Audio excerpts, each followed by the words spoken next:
Steroids గురించి కూడా ఎక్కువ మాట్లాడుతారు. స్టెరాయిడ్స్ వల్ల కూడా యూస్ ఉంటుందని ఎక్కువ మంది స్టెరాయిడ్స్ కూడా తీసుకుంటూ ఉంటారు. మరి మీరేమంటారు?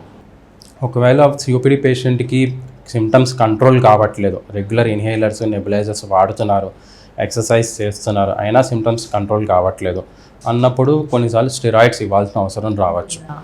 కానీ సొంతంగా ఎప్పుడు స్టెరాయిడ్స్ తీసుకోకూడదు. Only on doctor advice, limited డోస్లో ఫర్ లిమిటెడ్ డేస్ అడ్వైస్ చేస్తాము ఒకవేళ సిమ్టమ్స్ కంట్రోల్ కావట్లేదు అంటే.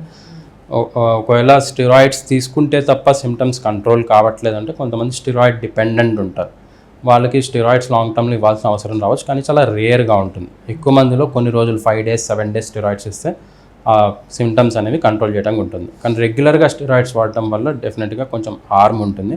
కాబట్టి డాక్టర్ సలహా లేకుండా ఎక్కువ రోజులు వాడడం అసలు అడ్వైజబుల్ కాదు.